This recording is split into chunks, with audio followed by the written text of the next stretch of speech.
नमस्कार, KP news 24/7 में आपका स्वागत है। मैं हूं पूजा आपके साथ। आइए सबसे पहले देखते हैं मुख्य समाचार। खान एवं भूविज्ञान के अधिकारियों ने चिटकुपा के आसपास के कस्बों में अवैध रूप से लाल पत्थर की खान का काम करने वालों पर मारा छापा।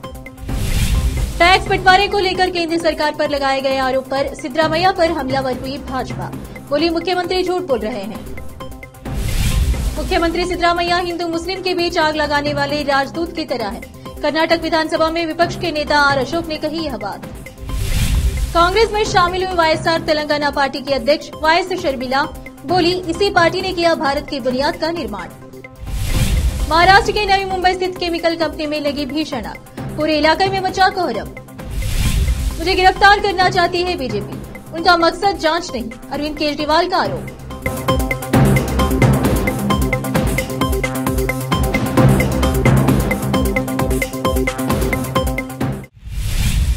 अब समाचार विस्तार से। खान एवं भूविज्ञान के अधिकारियों ने हाल ही में तालुका चिटकुपा के पातमापुर, इटका, हानकोनी, निर्णा समेत दूसरे स्थानों पर छापा मारा, जहां पर विभाग की अनुमति के बिना अवैध रूप से लाल पत्थर की खान का काम किया जा रहा था। खान एवं भूविज्ञान के अधिकारियों ने मौके पर पहुंचकर 2 लाल पत्थर काटने वाली मशीनें जब्त कर लिए और उन मशीनों को उसे चिटकुपा थाने को सौंप दिया गया। पत्रकार की ओर से प्रश्न पूछे जाने पर खान विभाग के अधिकारी धनराज ने बिना जानकारी दिए चले गए। चिटकुपा से केपी न्यूज के संवाददाता अजीम की रिपोर्ट। कर्नाटक के सीएम सिद्धरामैया ने टैक्स बंटवारे को लेकर केंद्र सरकार पर लगाए गए आरोप पर भाजपा ने पलटवार किया है। कर्नाटक भाजपा के नेता और पूर्व डिप्टी सीएम अध्यक्ष नारायण ने बताया कि केंद्र सरकार ने साल 2014 से 2024 के दौरान कर्नाटक को 2,82,791 करोड़ रुपए दिए हैं, जो कि कांग्रेस के नेतृत्व वाली यूपीए सरकार के दौरान दिए गए पैसों से 245.7% ज्यादा है। कर्नाटक के सीएम सिद्धरामैया ने बुधवार को सोशल मीडिया पर एक पोस्ट साझा किया था। इस पोस्ट में सीएम ने लिखा था कि कर्नाटक का टैक्स का हिस्सा साल दर साल घट रहा है। कर्नाटक के लोगों द्वारा दिया जा रहा टैक्स का पैसा उत्तरी राज्यों के साथ साझा किया जा रहा है। पीएम मोदी को संबोधित करते हुए सिद्धरामैया ने लिखा कि कर्नाटक के साथ यह अन्याय क्यों हो रहा है। यह कर्नाटक के 6.5 करोड़ लोगों का सवाल है, इसका जवाब दीजिए। पीएम मोदी। सीएम ने अपने पोस्ट में एक तस्वीर भी पोस्ट की। इसका जवाब दीजिए पीएम मोदी। सीएम ने अपने पोस्ट में एक तस्वीर भी पोस्ट की, जिसमें बताया कि कर्नाटक का टैक्स शेयर 15वें वित्त आयोग में 3.64% कर दिया गया है, जबकि 14वें वित्त आयोग में यह 4.71% था। सीएम सिद्धरामैया ने आरोप लगाया कि इससे राज्य को 3 साल में 26,140 करोड़ रुपए का नुकसान हुआ है। विधानसभा में विपक्ष के नेता आर अशोक ने कहा कि राम मंदिर नहीं बनना चाहिए, यह कांग्रेस की साजिश रही है। मुख्यमंत्री सिद्धरामैया हिंदू मुस्लिम के बीच आग लगाने वाले राजदूत की तरह है, इसीलिए राज्य में ऐसे हंगामे खड़े कर रहे हैं। वे बुधवार को 1982 के दंगों के मामले में आरोपियों की गिरफ्तारी की निंदा करने के लिए शहर पुलिस थाने के सामने भाजपा की ओर से आयोजित विरोध प्रदर्शन में भाग लेकर बोल रहे थे। उन्होंने सवाल किया कि क्या श्रीकांत पुजारी की गिरफ्तारी से पूर्व वारंट जारी किया गया था? पुलिस रिकॉर्ड में क्या एफआईआर है? क्या शिकायत की प्रतियां हैं? जब कोर्ट में छुट्टी हो तो आरोपी को गिरफ्तार नहीं करने का नियम है, इसके बावजूद आपने उन्हें किसके निर्देश पर गिरफ्तार किया? अशोक ने आरोप लगाया कि प्रदेश में 69,000 एलपीआर मामले हैं। अब तक कितने आरोपियों को गिरफ्तार किया है? राम मंदिर के उद्घाटन से कांग्रेस के पेट में दर्द हो रहा है। जैसे जैसे लोकसभा चुनाव नजदीक आ रहे हैं, वोट के बारे में सोचना शुरू हो गया है। इस कारण राम और हनुमान का भजन नहीं करना चाहिए कहकर मुसलमानों को खुश करने की साजिश की जा रही है। कर्नाटक के मुख्यमंत्री सिद्धरामैया के बेटे यतींद्र सिद्धरामैया ने विवादित बयान दिया है। पूर्व विधायक ने भारत के हिंदू राष्ट्र बनने की तुलना अफगानिस्तान और पाकिस्तान जैसे होने से की है। उन्होंने कहा कि अगर भारत हिंदू राष्ट्र बना तो यह तानाशाही द्वारा शासित अफगानिस्तान और पाकिस्तान जैसे बन जाएगा। उन्होंने कहा कि धर्म के नाम पर तानाशाही के कारण दोनों देश दिवालिया हो गए हैं। वाईएसआर तेलंगाना पार्टी के अध्यक्ष वाईएस शर्मिला कांग्रेस में शामिल हो गई है। आंध्र प्रदेश के मुख्यमंत्री वाईएस जगन मोहन रेड्डी की बहन वाईएस शर्मिला गुरुवार को नई दिल्ली में पार्टी अध्यक्ष मल्लिकार्जुन खड़गे और पूर्व पार्टी प्रमुख राहुल गांधी की उपस्थिति में कांग्रेस में शामिल हो गई। उन्होंने अपनी सबसे पुरानी पार्टी वाईएसआर तेलंगाना कांग्रेस के विलय की भी घोषणा की और कहा कि उन्हें जो भी जिम्मेदारी दी जाएगी वह उसे पूरा करेंगे। राष्ट्रीय राजधानी दिल्ली में कांग्रेस मुख्यालय में पार्टी कार्यकर्ताओं और समर्थकों को संबोधित करते हुए वाईएस शर्मिला ने राजनीतिक ताकतों के एकजुट होने पर खुशी व्यक्त की। कांग्रेस में शामिल होने के बाद उन्होंने कहा कि आज मैं वाईएसआर तेलंगाना पार्टी का कांग्रेस पार्टी में विलय करके बहुत खुश हूँ। मुझे बहुत खुशी हो रही है कि वाईएसआर तेलंगाना पार्टी आज से भारतीय राष्ट्रीय कांग्रेस का हिस्सा बनने जा रही है। उन्होंने यह भी कहा कि राहुल गांधी को प्रधानमंत्री के रूप में देखना उनके पिता का सपना था और उन्हें इसमें योगदान देकर खुशी होगी। और फिलहाल एक छोटा सा ब्रेक। हिंदुस्तान के हर कोने में हम हैं मौजूद। 24 घंटे हालात पर गहरी नजर, खबरों से जुड़े चुपते सवालात और आपको दिखाता है धार्मिक, सामाजिक, राजनीतिक, लोकल और इंटरनेशनल न्यूज की सबसे बेहतर कवरेज जो आपको रखती है हर पल बाखबर। देश और दुनिया भर की खबर के लिए देखते रहें केपी न्यूज 24/7। ब्रेक के बाद आपका स्वागत है। आइए देखते हैं समाचार। Adani ports and special economic zone APSEZ के CEO और गौतम अडानी के बेटे करण अडानी ने बुधवार 3 दिसंबर को तेलंगाना के मुख्यमंत्री रेवंत रेड्डी से मुलाकात की। इसके बाद रेवंत रेड्डी ने कहा कि अडानी ग्रुप को तेलंगाना में इंडस्ट्री स्थापित करने के लिए कहा।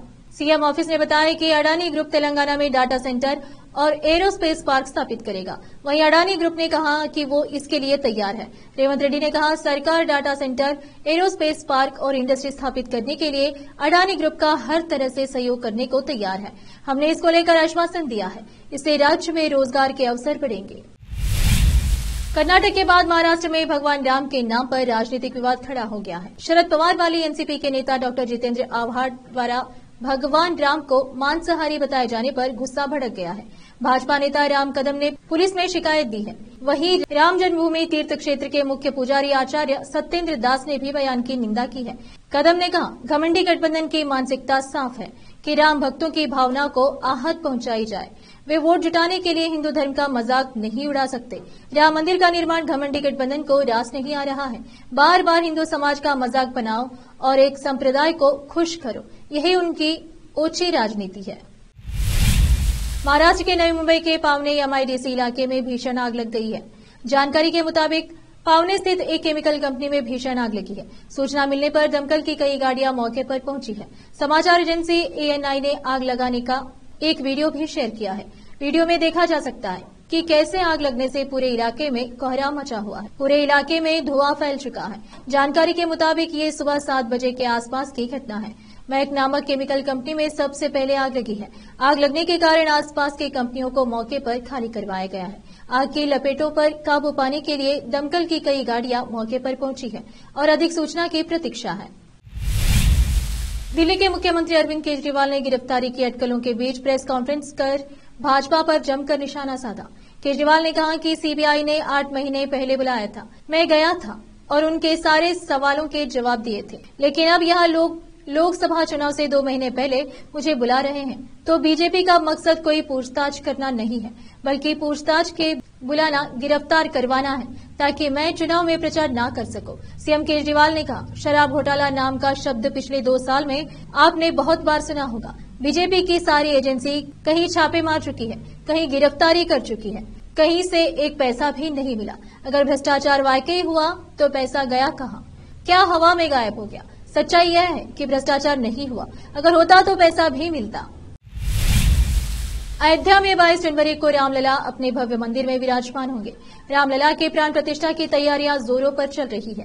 इसी बीच पुरी के शंकराचार्य स्वामी निश्चलानंद ने बड़ा बयान दिया। उन्होंने कहा कि वे राम मंदिर के प्राण प्रतिष्ठा कार्यक्रम में शामिल नहीं होंगे। शंकराचार्य निश्चलानंद ने पीएम मोदी पर भी हमला बोला। उन्होंने कहा, वह भगवान की मूर्ति को स्पर्श करे और मैं वहां खड़े होकर ताली बजाऊं, यह मर्यादा के खिलाफ है। शंकराचार्य निश्चलानंद 2 दिन के धार्मिक कार्यक्रम में शामिल होने रतलाम पहुंचे थे। इस दौरान उन्होंने कहा कि वे प्राण प्रतिष्ठा कार्यक्रम में शामिल नहीं हो सकते।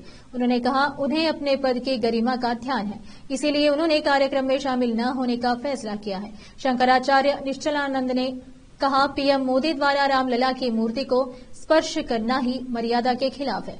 ऐसे में वह मर्यादा पुरुषोत्तम की मर्यादा के उल्लंघन के साक्षी नहीं बन सकते। उन्होंने कहा, राम मंदिर में मूर्ति की प्राण प्रतिष्ठा शास्त्रों के अनुसार होनी चाहिए। और फिलहाल एक छोटा सा ब्रेक। हिंदुस्तान के हर कोने में हम हैं मौजूद। 24 घंटे हालात पर गहरी नजर, खबरों से जुड़े चुपते सवालात, और आपको दिखाता है धार्मिक, सामाजिक, राजनीतिक, लोकल और इंटरनेशनल न्यूज की सबसे बेहतर कवरेज, जो आपको रखती है हर पल बाखबर।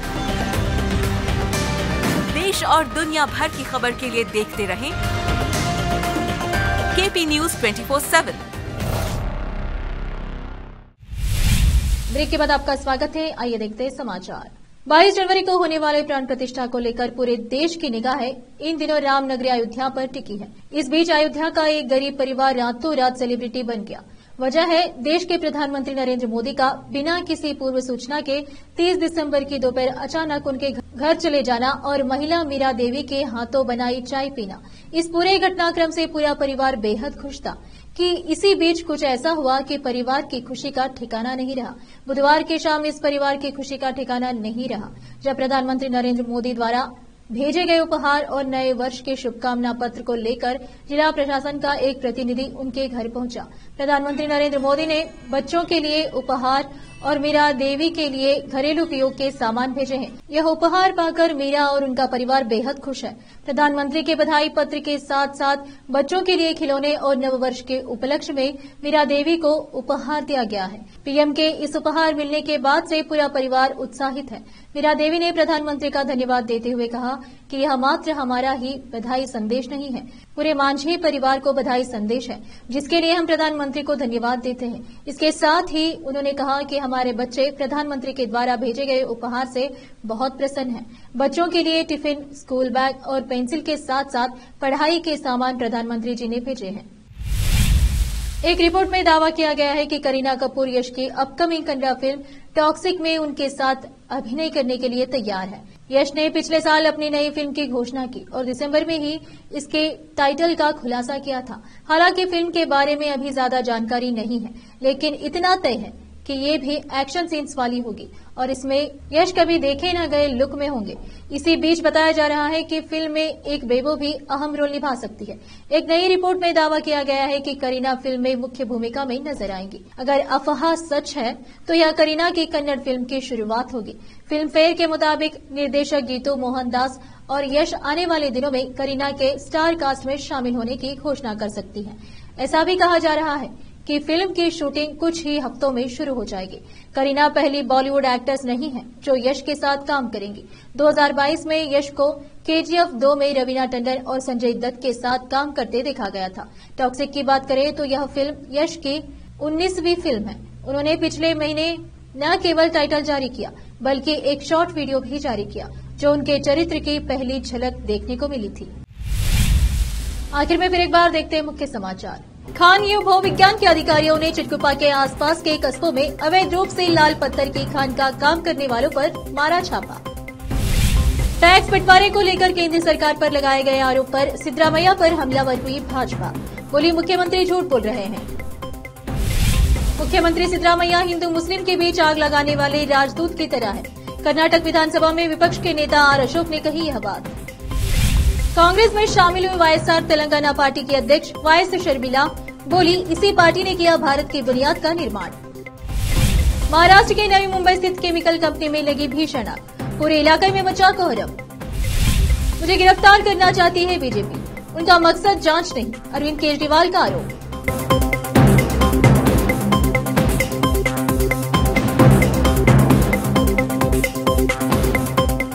केपी न्यूज में इतना ही। देश प्रदेश के समाचारों के लिए देखते रहिए केपी न्यूज 24/7। धन्यवाद।